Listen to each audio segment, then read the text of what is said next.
Good morning, ladies and gentlemen. I'd like to welcome you to this special called meeting of the Buncombe County Board of Education. At this time, I'm calling this meeting to order. I need a motion to approve the agenda.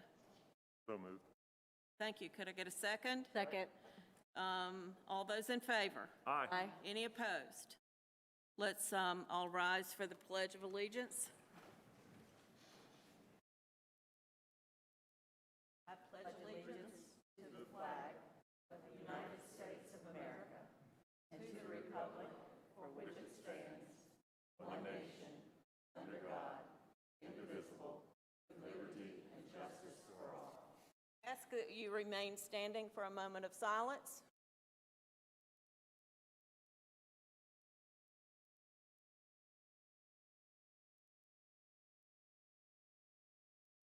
Thank you. You may be seated.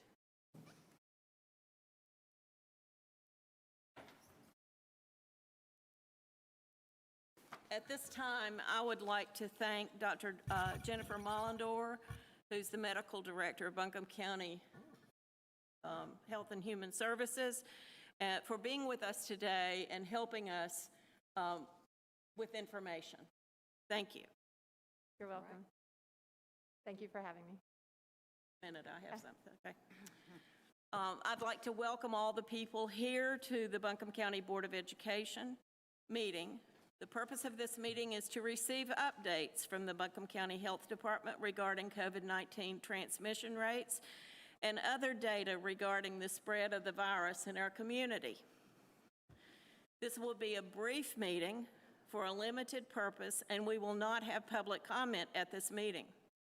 In addition to the public comments heard by the board at its regular meeting last week, board members have received hundreds of emails from parents and staff and others in our community regarding mask updates and the safe return to school on August the 23rd.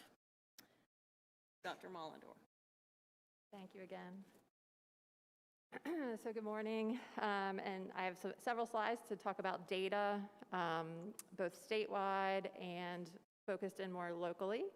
And then I'll repeat the recommendations that Stacey Saunders, our health director, and our other public health members have made to local school systems. So, if this works. So I'm just going to start by showing this slide. This comes from the CDC. This is showing the current level of COVID-19 transmission in counties across the United States. And as you can tell, there are the majority of the counties are in the red, which is a high level of community transmission. The entire United States is seeing, thanks to the Delta variant of the SARS-CoV virus, huge levels of community transmission. And this change in transmission has happened pretty rapidly over the last month. When we look more closely at North Carolina, so this, I'll give Dr. Betsy Tilson, the state health director, credit for this slide from a presentation she gave earlier this week. These are four of the key metrics that North Carolina follows and has followed throughout the pandemic to guide executive orders and restrictions. And so what we're looking at here in the top left would be the number of hospitalized individuals with COVID-19. And as you can see, the pretty significant increase in that over the last several weeks. To the right, top right, is what we call COVID-like illness. This is sort of syndromic surveillance data coming from our emergency departments across the state. The red line is the COVID-like illness visits, and you can see again over the last several weeks this increased slope, this increased number of visits for COVID-like illness. On the bottom left are the daily cases. Again, this is statewide. Daily cases reported to North Carolina, and you can see where we're at. The slope of that line, if you look at it, is more significant, right? It is steeper than what we saw back in, December, January, when we had our our biggest surge so far, and that is highly concerning. I've heard the state epidemiologist, the state health director, and other state leadership saying that this is going to a place that maybe we haven't been before, right? They are all much more nervous than they have been at any other point in this pandemic. And to hear them say that these are not people who are going to be hysterical or to over-exaggerate things. They're looking at the data on a regular basis. And so to hear the level of concern in their voice, we need to take this seriously, that we are seeing rapid, steep increases in the number of cases across the state. And then when we look at the bottom right, this is the percent of tests that are coming back positive. Again, another indicator. And it is, again, approaching levels that it was at back in December and January for the state. And I do want to say, although we don't show death data, death is a lagging indicator, right? People have to first get sick, then that illness needs to get severe enough. Often they end up in the hospital and die. So it takes, there's some time before people die from COVID. And so I don't have a slide on that, but we hear from time to time people say, well, it's no worse than the flu. But that, in fact, is not true. The data is showing that almost 10 times as many COVID-19 deaths in just the past 16 months as all influenza deaths over the past 10 years, right? So it is much more lethal than the flu. We have to take it seriously. And then when we're looking at cases, we want to see where are these cases happening? Who is getting sick, right? Cases are increasing across all age bands, all age groups, right? It's hard to see on here, but the yellow line is 0 to 17, which is the school age population you guys are focused on. And you can see that yellow line, the steep increase in the number of cases in that population, but all ages are increasing. Our biggest focus there is on the younger adult, 18 to 49-year-olds, but we are all, at all age groups, we are being impacted in this state.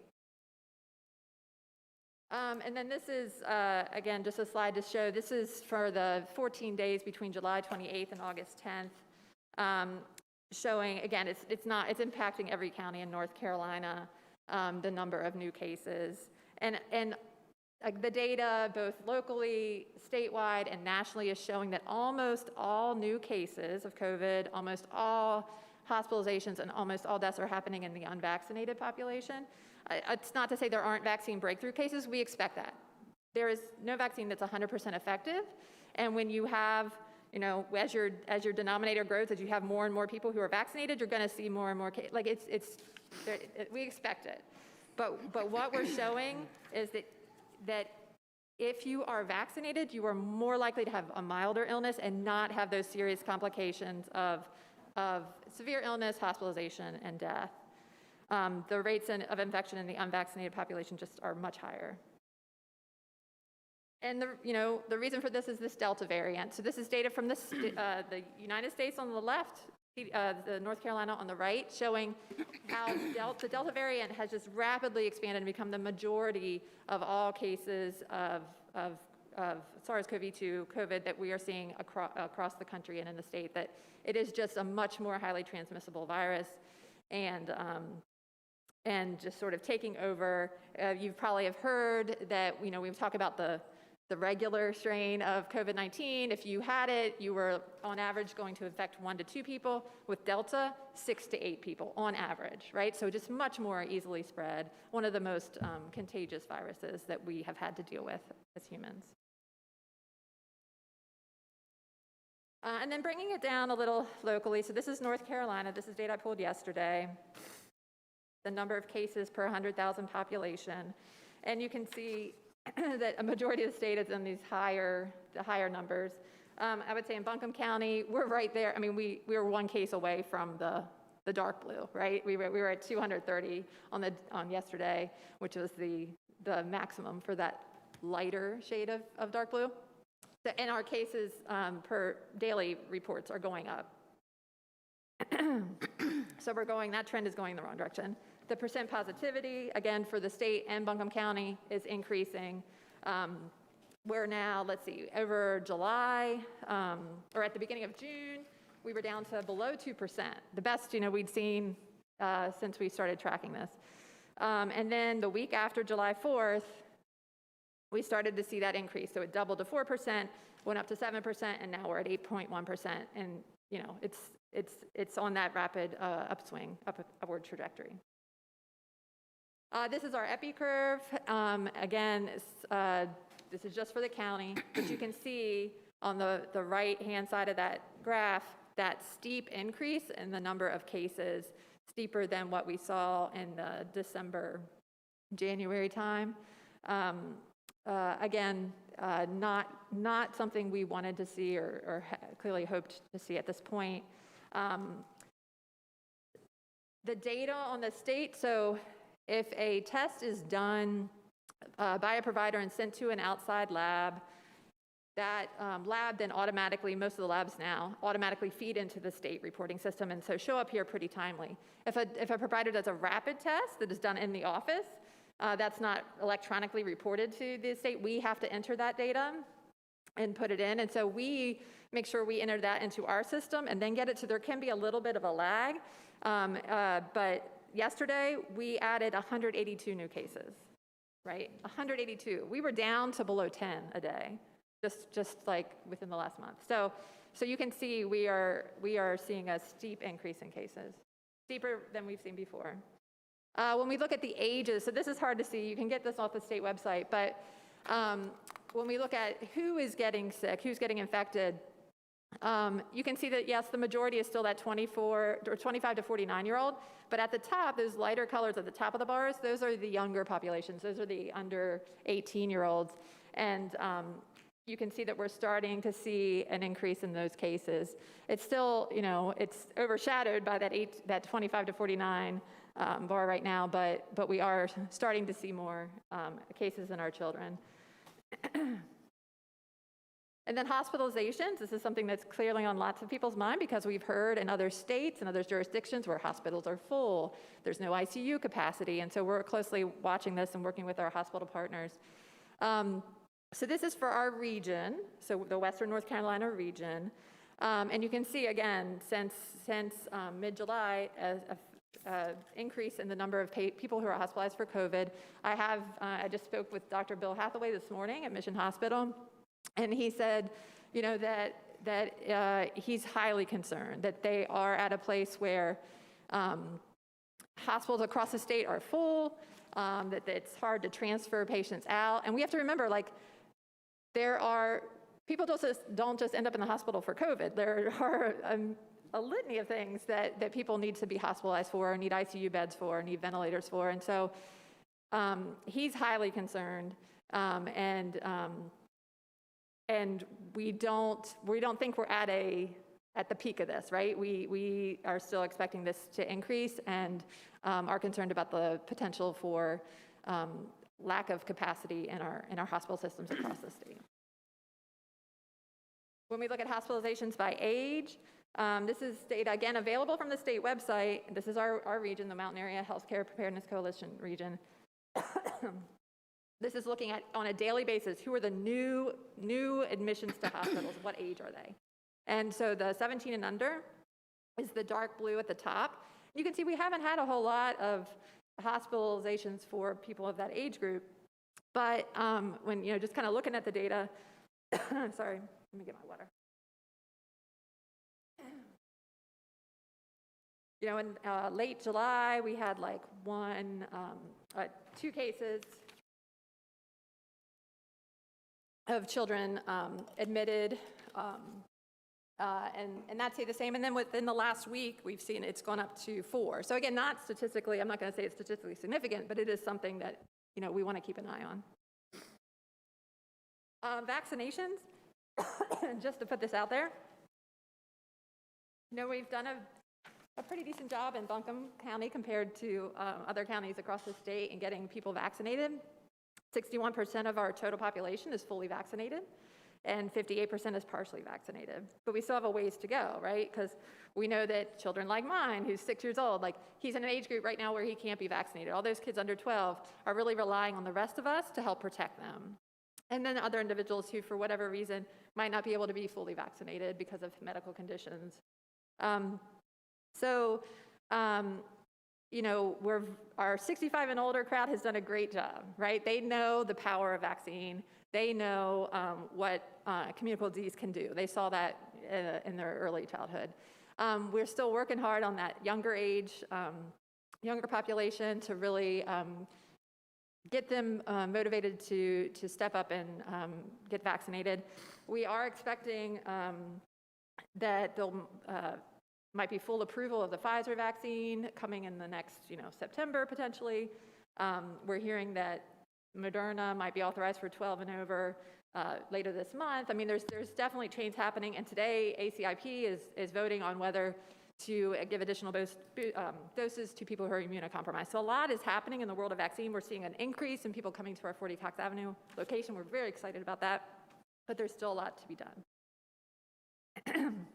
And then overall, these are the metrics that we have been following and which our health director shares with the Board of Commissioner and the public on a weekly basis. And so this is what was shared on Tuesday with them.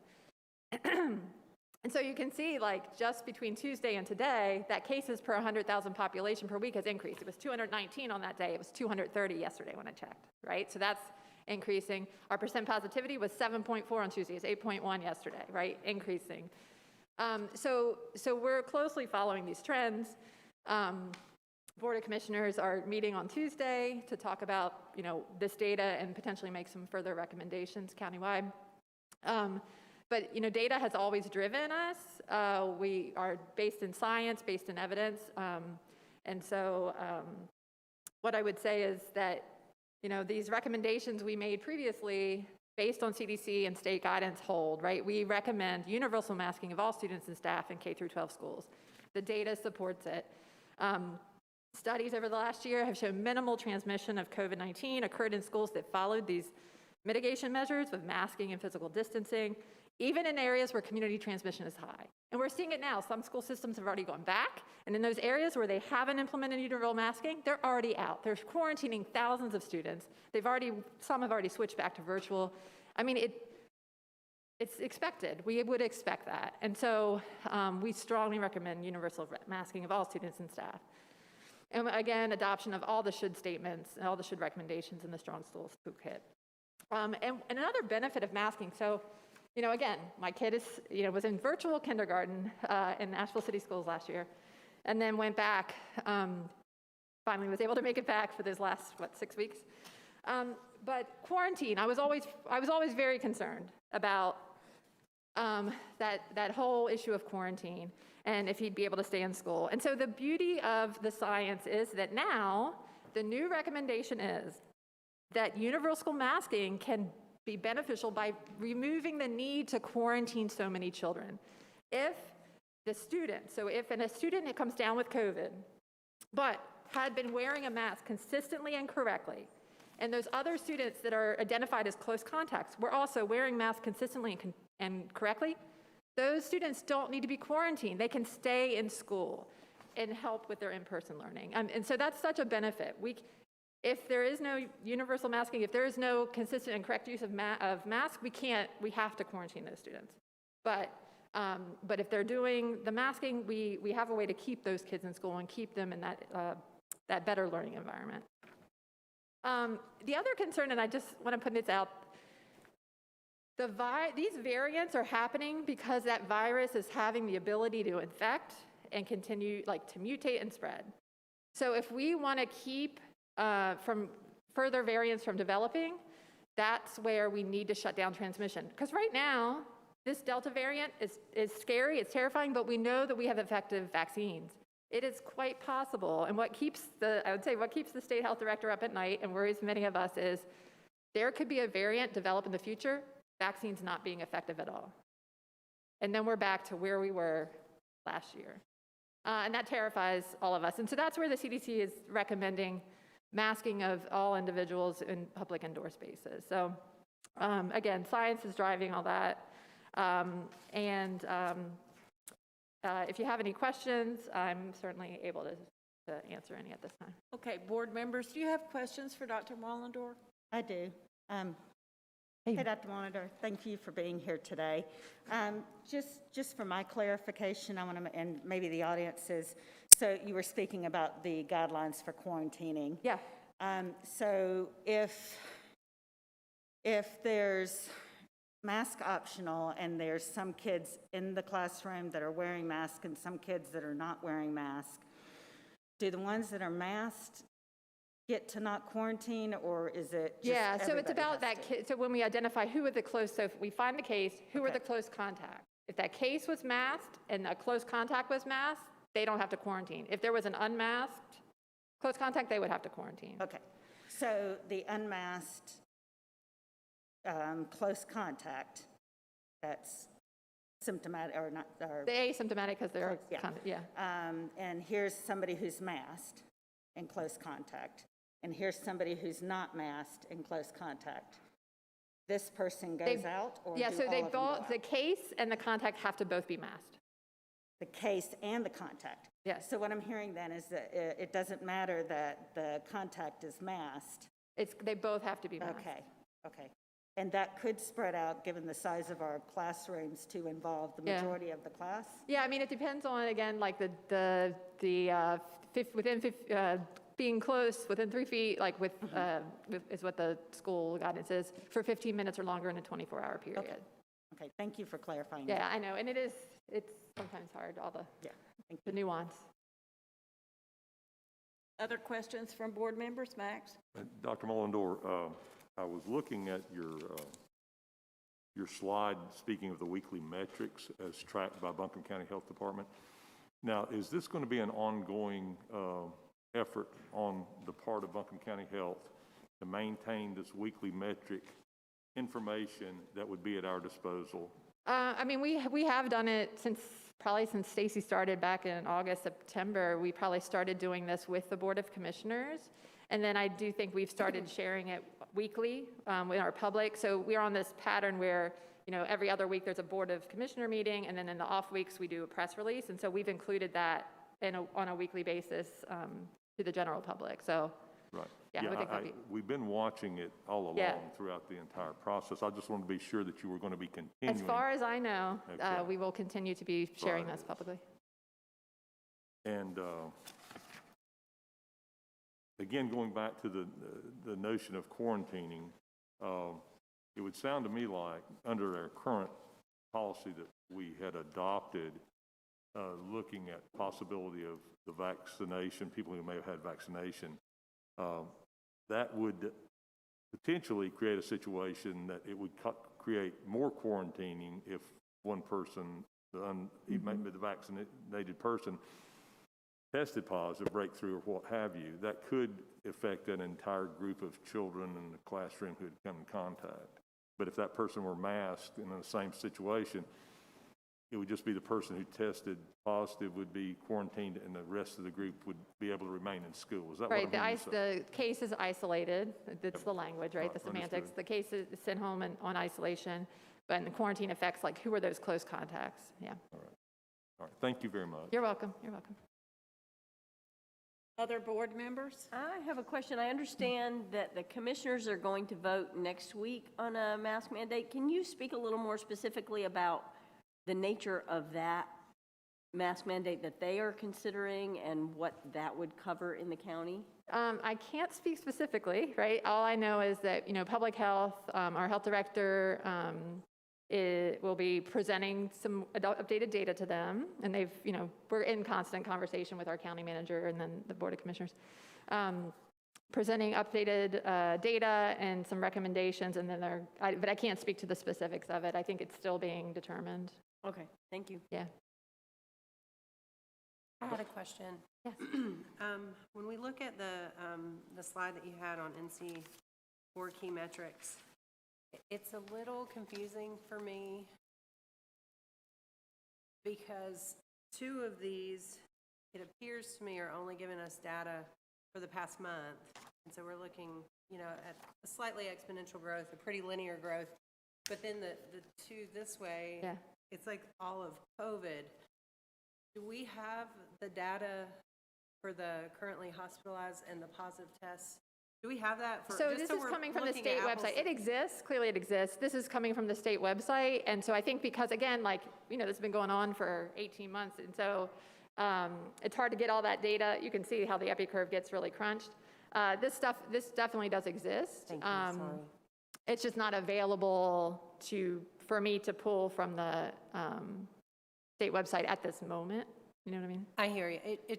I think When Yeah, we're I looking know. at it from a data, Yeah. like an analyzing data standpoint, I it's know, a you're- little off that it's not the same subset of data being compared over those 4 graphs. And so that's why I was asking if we may have that. Yeah. And what I would say is, I can just tell you, right? Like, in terms of the percent positivity, our goal has always been like under 5, right? And so really that's I something think to the keep one in that mind. I'd The most like to see hospitalizations, yeah. would be the top left. I mean, I can see if I can get the state to share that or find that additional data, but Do you know where we were on that number in January? Like when things were the at its peak? hospitalizations, for state, I can't speak to the specific number. I do think, again, I think it was higher at the peak. We're not at the peak, but we're rapidly accelerating toward at a steeper incline heading toward that peak. Okay, thank you. Yeah. Dr. Mullendorf, when we went through the mandatory mask mandate through the county, they Yeah. issued that. They based that upon positivity, among other factors. Do you All the re- the metrics that we were. With the positivity, at what point did they decide to move from the full mask mandate back down to mask optional or no mask required? Do you recall? I don't know that it was, again, like, we usually don't look at just one piece of data. We're looking, just like the state, we're looking at all of it together. So I don't know that there was like a switch for that exactly. And I can't recall if there was, what it was. I don't think there was. So just using positivity was not the only No, data- I mean, data it's point looking that at they used. the trajectory of cases, it's looking at hospitalizations, it's looking at percent, all this stuff, just like the state is. Understood. All those things that are on that weekly metric chart. Thank you.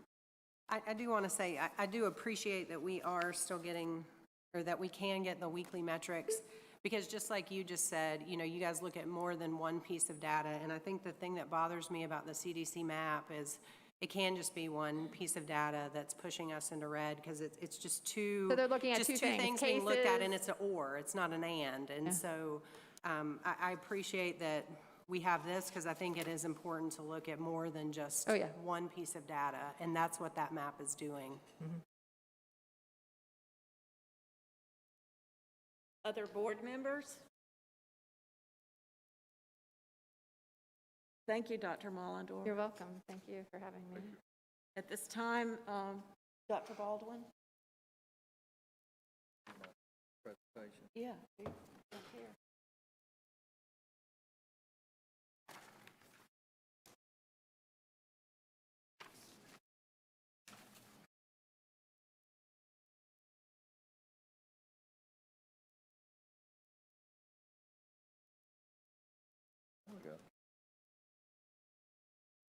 You had asked at the previous board meeting for district leadership to go back to the table and look at providing some additional guidelines regarding metrics and in terms of future decisions, and to give us, you, the board, an opportunity to zero in on metrics that would be, as I stated here, key local metrics that would prompt a consideration. And I think, as one board member just recognized, we've got to remember that there's no one set metric data point to make your decisions on. It needs to be looked at in terms of a combination.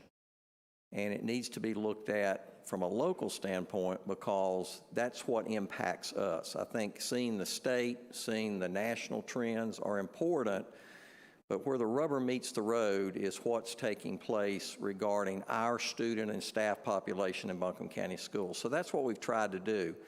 So we looking at this in terms of, okay, what are the factors that we want to, key factors that we want to zero in. Now, this is not all inclusive.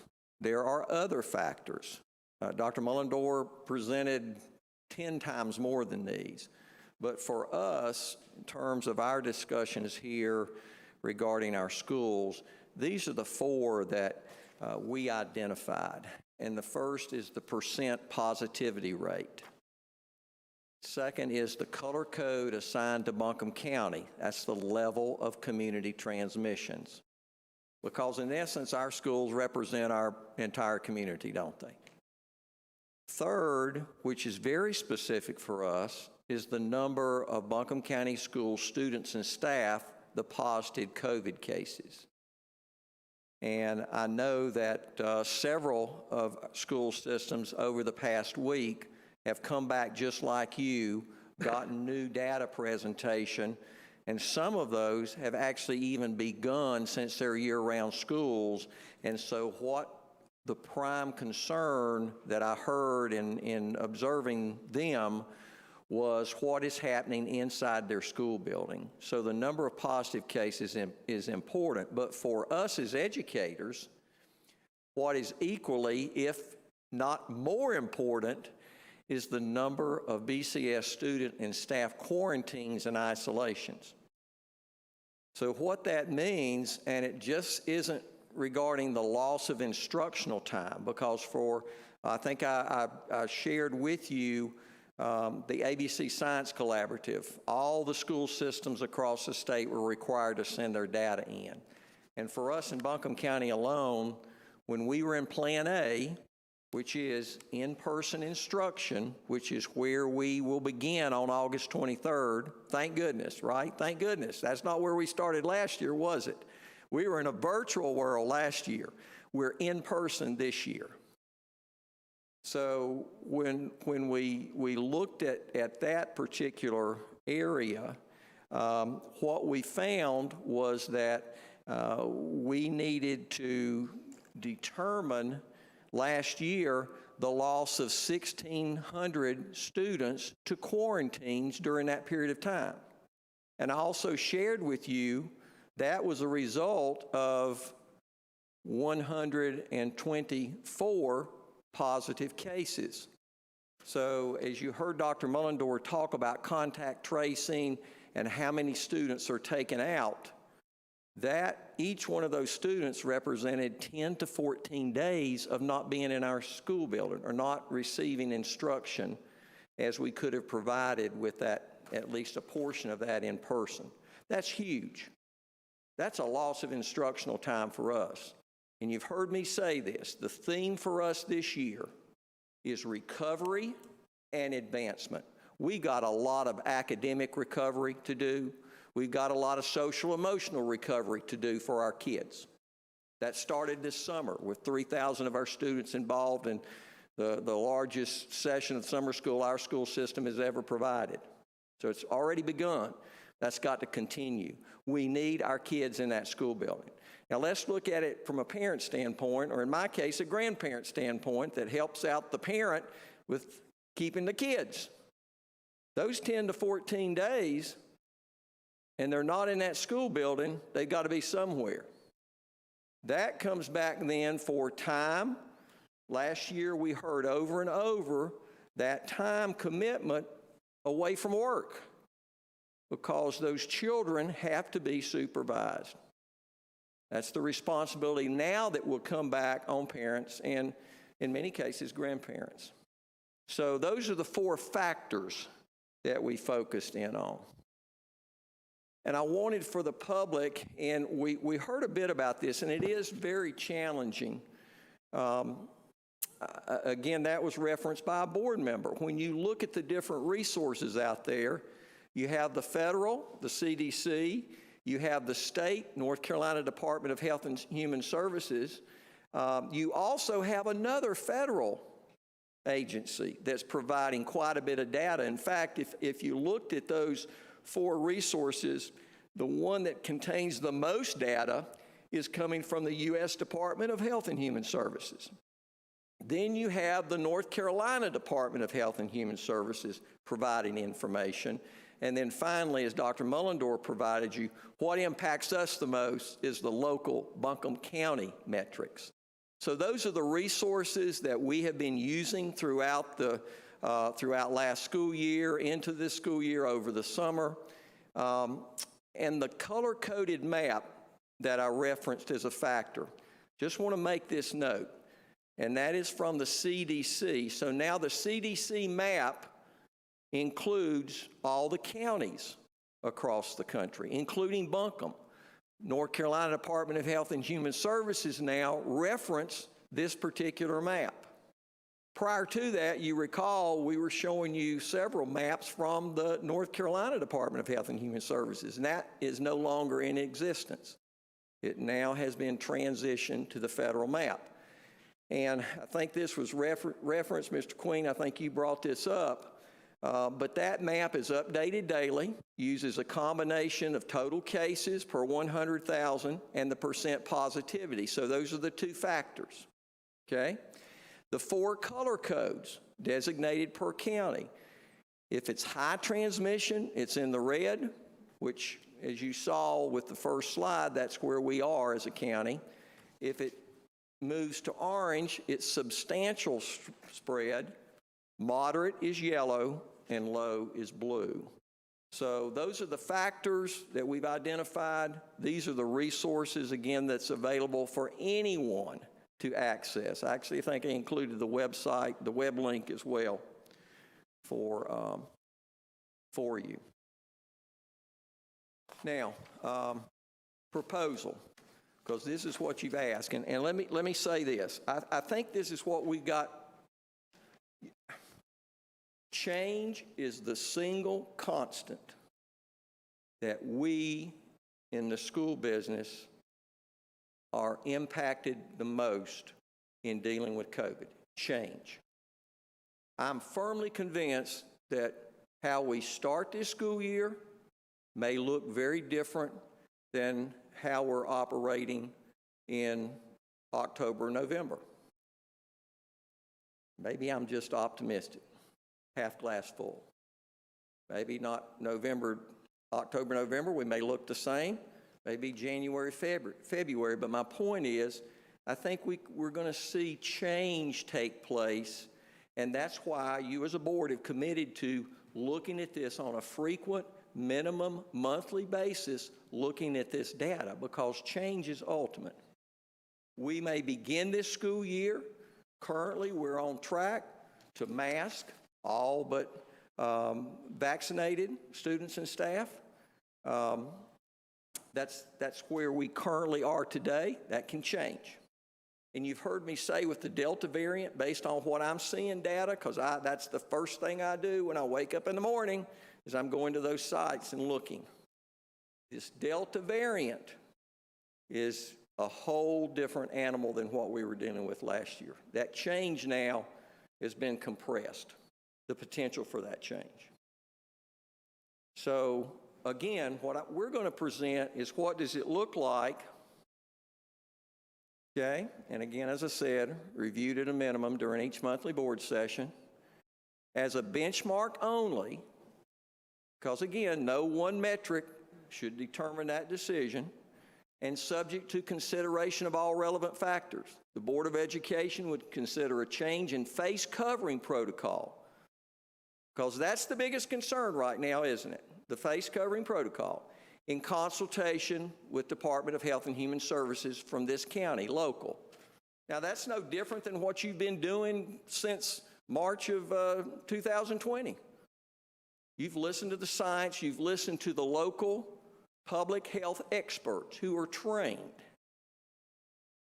to look at this type of challenge to the community and to our schools.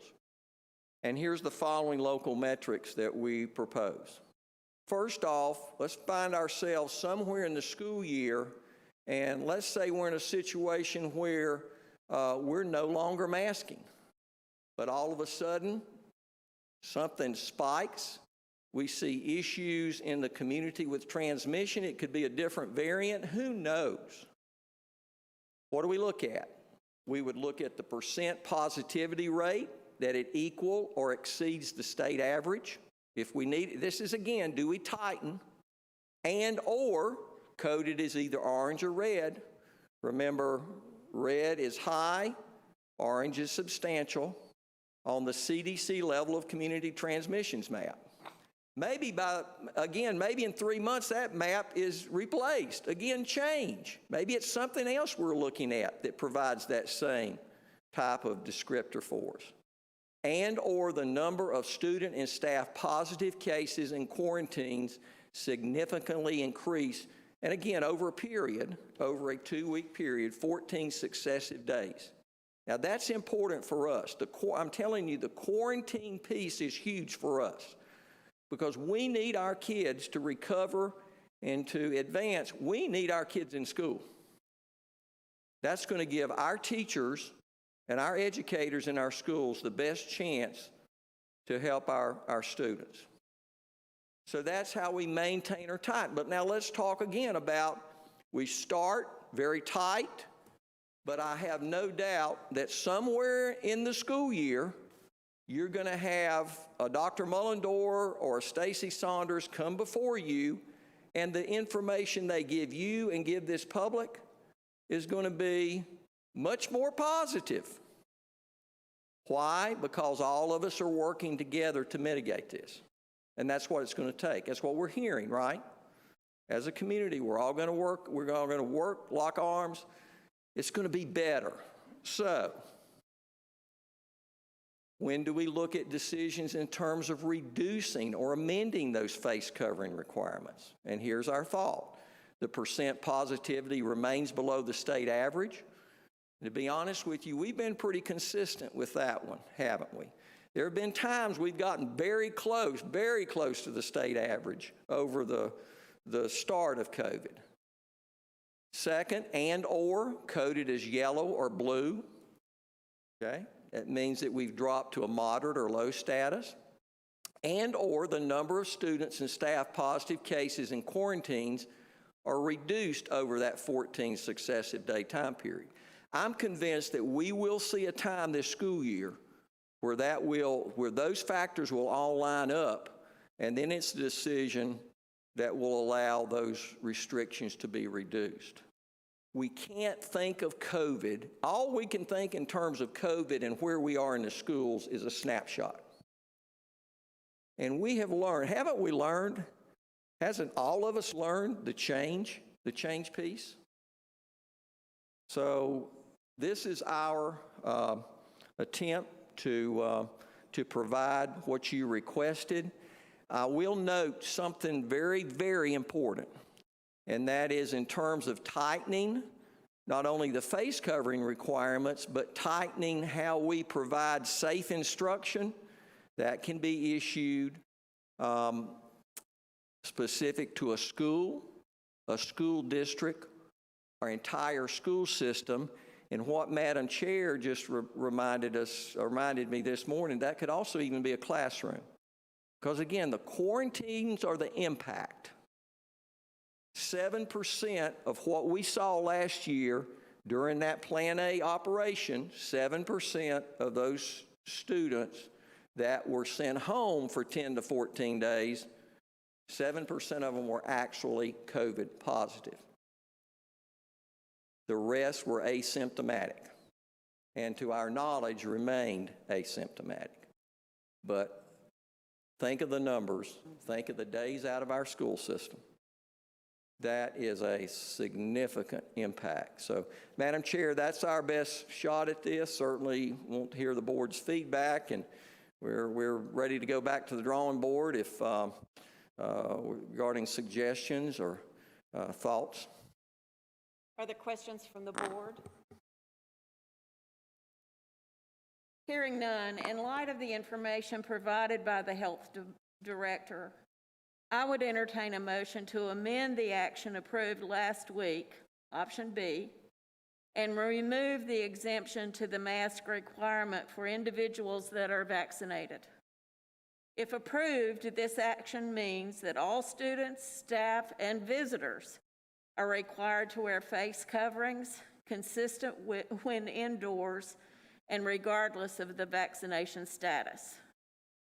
Buncombe County Schools will allow exceptions as outlined by the North Carolina Department of Health and Human Services, such as for those actively eating or drinking or medical conditions and disabilities, as others are required by law.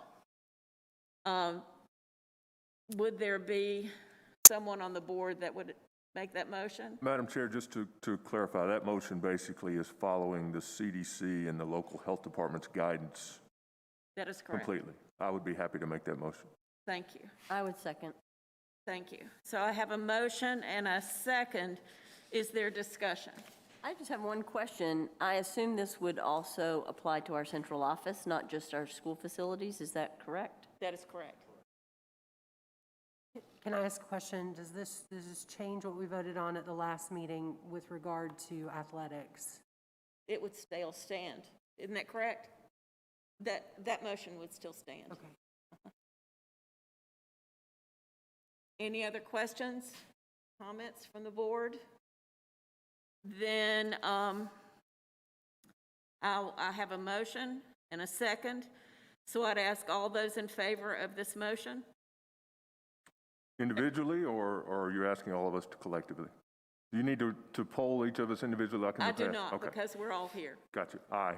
Aye. Aye. Aye. Any opposed? Motion passes. Are we finished?